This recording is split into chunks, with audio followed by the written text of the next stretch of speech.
Okay. Are you ready to dive into ancient Egypt? Always ready. Me too.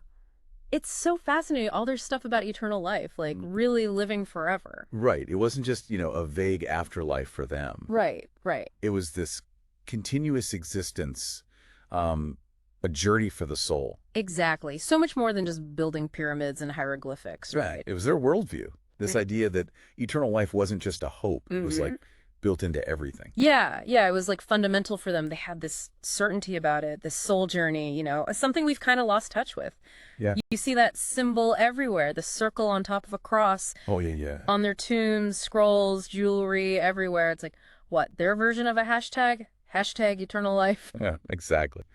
And it wasn't just about existing forever either. Okay, so what else? Reincarnation. They believed in the soul going through multiple lives. Whoa, so like learning and evolving over time. Yeah, exactly. Exactly. Yeah. I mean, makes you think, doesn't it? Like, what if we have these echoes, of those past lives within us? Like, what if we're carrying these whispers of experiences we've forgotten? Yeah. Could that explain, like, déjà vu and stuff? Yeah, maybe. Pretty mind-bending, right? Okay, so we've got eternal life, reincarnation, but how did they actually think it all worked, this whole afterlife thing? That's where the Book of the Dead comes in, right? That's right. Yeah. Now, when you hear Book of the Dead, it sounds kind of ominous. Yeah, a little bit. Yeah. But it's more like, it's really more like a guidebook for navigating the afterlife. Right, like a roadmap. Okay. And some scholars even think it might contain secrets about higher consciousness too. Oh, wow. Okay, so it's even deeper than just the afterlife. Right. Yeah. And some of the chapter titles, just the titles, I mean, they sound like, what, an adventure movie or something? Like beating back the crocodiles? Oh, yeah. Not letting your head be cut off. Acquiring a tongue to speak in the presence of Osiris. It's like wild stuff. You realize, like, they didn't see death as the end at all. It was this whole new chapter. Yeah, it was just the beginning for them. And there's this one copy of the Book of the Dead called the Papyrus of Ani. It's beautifully illustrated. And the colors, they're still vibrant. Really, after all this time? Thousands of years. Really incredible. Wow, that's amazing. Okay, so we've talked about the book, the journey, but what about the gods? I mean, ancient Egypt had a lot of gods, a whole pantheon. They did. But think about it this way. Each god or goddess, they represented a specific principle, a force, cosmic force. Okay, so like archetypes, like things that are in us and also what in the universe. Yeah, exactly. So like, for example, you have Ra, the sun god. He embodied this idea of eternal journey, progress. So Ra is like what, the drive for growth, enlightenment. I like that. Exactly. And then you have Thoth. He was the scribe, the ibis-headed guy. He recorded everything, every thought, every deed. Okay. Sounds like he was keeping track of things. He was. He's often seen as the embodiment of karma, divine justice. Wow. So nobody gets away with anything, huh? Nope. Okay, what about Anubis? The jackal-headed god. Always see him guarding the tombs. Anubis, yeah.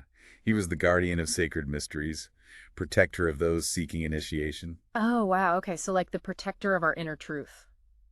Or something like that. Yeah, like the part of us that, guides us on our path. Okay, I'm getting this. So these gods, they're like reflections of parts of us, basically. Yeah, that's a good way to think about it. It makes the whole mythology much more relatable. Yeah, definitely. Yeah. And they didn't just see these principles, at play in human lives. They saw them in the cosmos, too, like the precession of the equinoxes. Okay, the precession of, what was it again? Imagine the Earth wobbling like a spinning top. Over like 25,920 years. Okay, so it's a really long cycle. Really long. And that wobble, it changes how we see the stars. The Egyptians noticed this. They noticed it. And they believed this massive cycle, it influenced, well, everything. Civilizations rising and falling, spiritual energy shifting on Earth. Oh, wow. So they were basically saying that even the gods and goddesses were subject to these cycles. In a way, yeah. They believed that each zodiacal age, which is a smaller cycle within that big precession, it brought different energies. Oh, okay. Different energies each time. Got it. So it was like the universe itself was evolving. Yeah.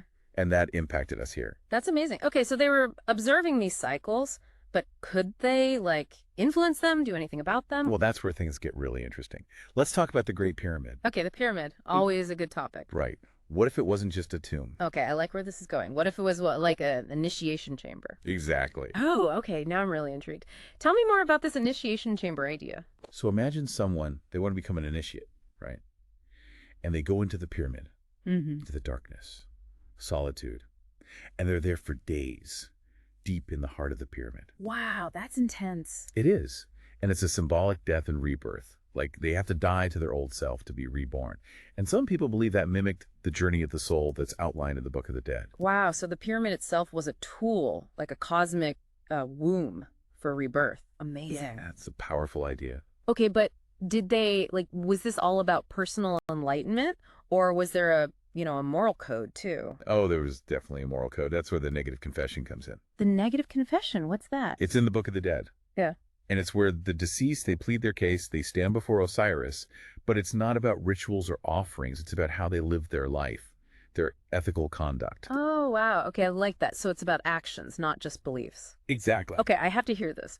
What kind of things were they, not confessing? Some of the lines are pretty powerful.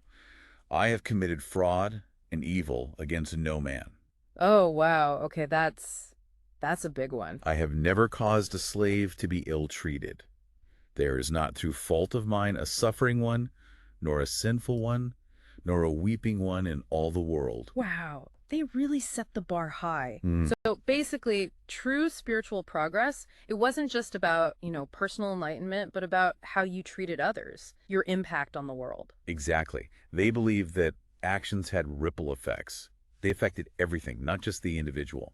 And that ties into this image we see a lot, the judgment scene. The heart being weighed against the feather of truth. Right. I've seen that. So it wasn't just symbolic, like they actually believed that. They did. They believed that the weight of your heart, it determined your fate. Oh, wow. So it wasn't enough to just say the right words. You had to live them, live a life that aligned with those words. That's right. It makes you wonder, doesn't it? What would your heart weigh? It does. That is a good question.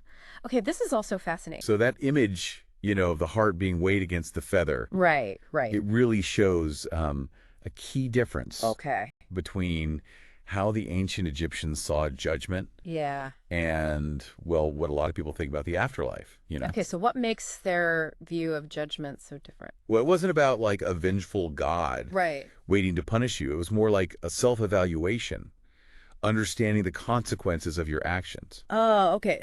So more about accountability than punishment. Exactly, yeah. And remember, they believe in reincarnation. Right.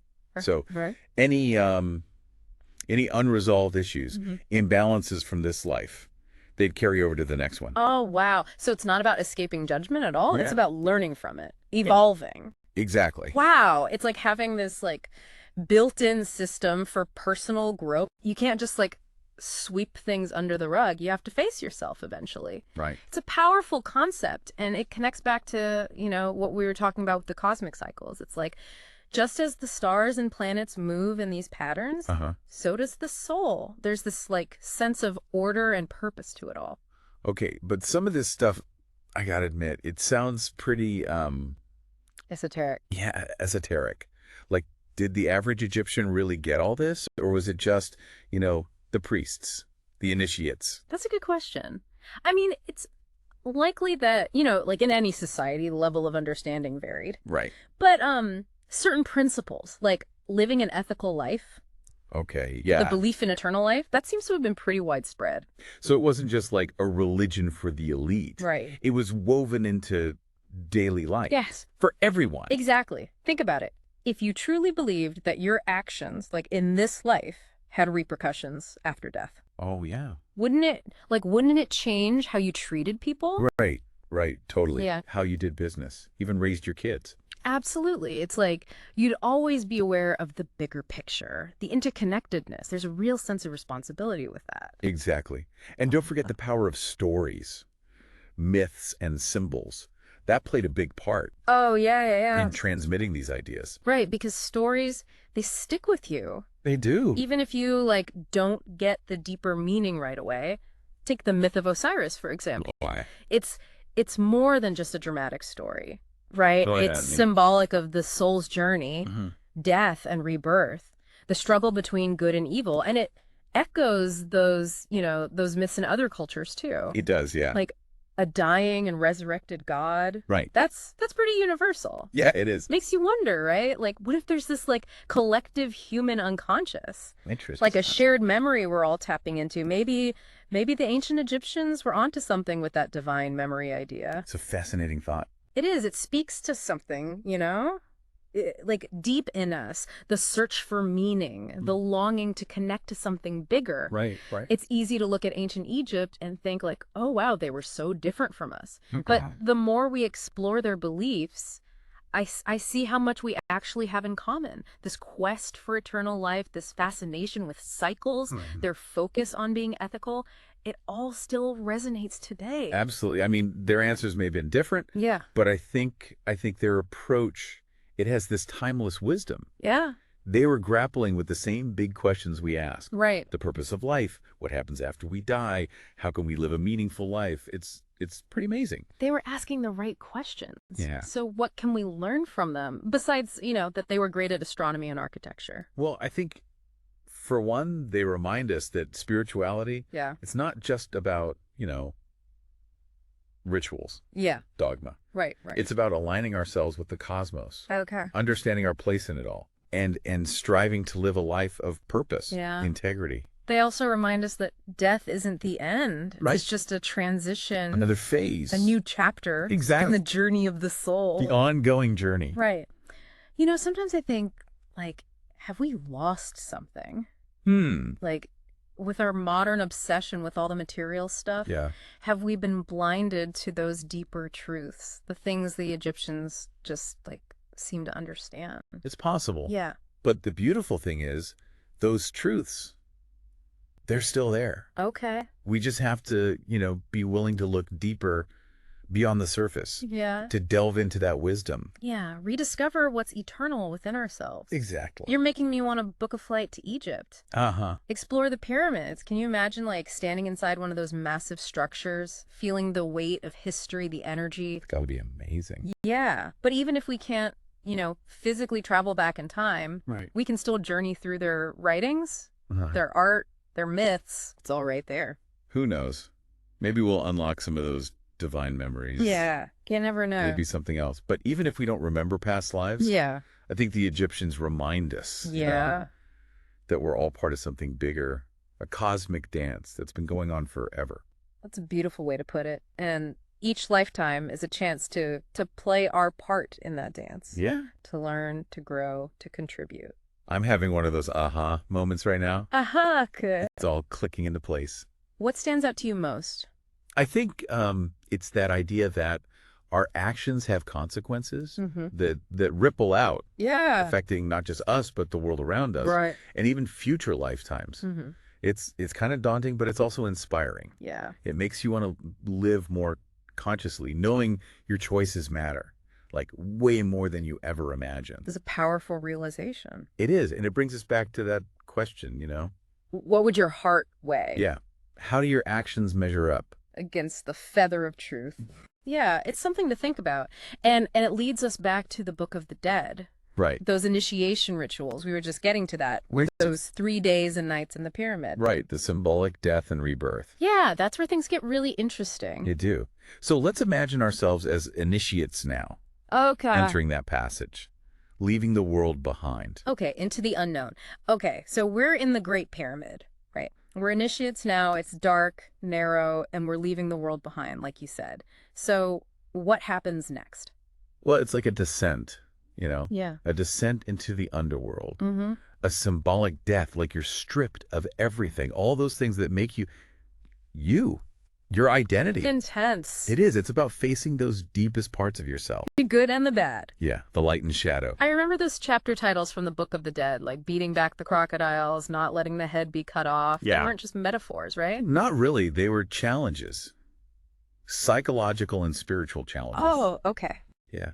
The crocodiles, the serpents, the demons, all those things, they were symbols of the inner obstacles, the things that hold us back. Fears, desires, all that. Exactly. And the initiate, they had to face those things, prove they could overcome them. To continue on the path. Makes sense. What about that part where they're like laid in the sarcophagus for 3 days? Oh, yeah. Though. Was that just physical?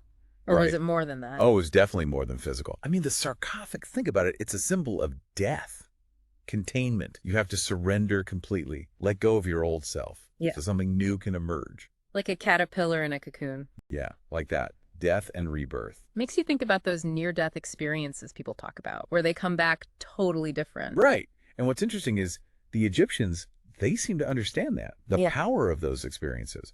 So they created these rituals to, like, induce them. Wow. So the pyramid, it was like this giant tool. Yeah, cosmic womb for rebirth. And then after those 3 days, boom, you're back.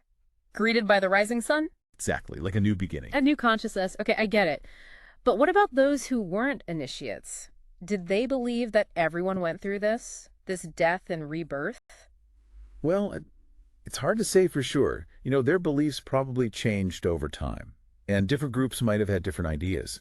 But some things, those core things, like the judgment, the weighing of the heart, the possibility of entering the fields of Anu, those seem to have been pretty common beliefs. So even if you didn't go through a formal initiation, you still believed in consequences and that your soul would be judged. Right, right. And that emphasis on ethics, living a good life, that's what I find so powerful about them. Yeah, I get that. This whole deep dive has really given me a lot to think about. Me too. They were thousands of years ago, but we can still learn so much from them. Their wisdom, it speaks to us today. It does. It's like they understood these universal truths about life, death, reality, things we're just starting to figure out again. So, as we wrap up this exploration of ancient Egypt, let's remember what they taught us. Their wisdom, their connection to everything, their belief in the eternal journey. Beautifully said. And who knows, maybe this deep dive, it's planted a seed, a seed that will help us understand ourselves better and our place in it all. I hope so. And as the ancient Egyptians would say, may your heart be light as a feather when you stand before the scales. Until next time.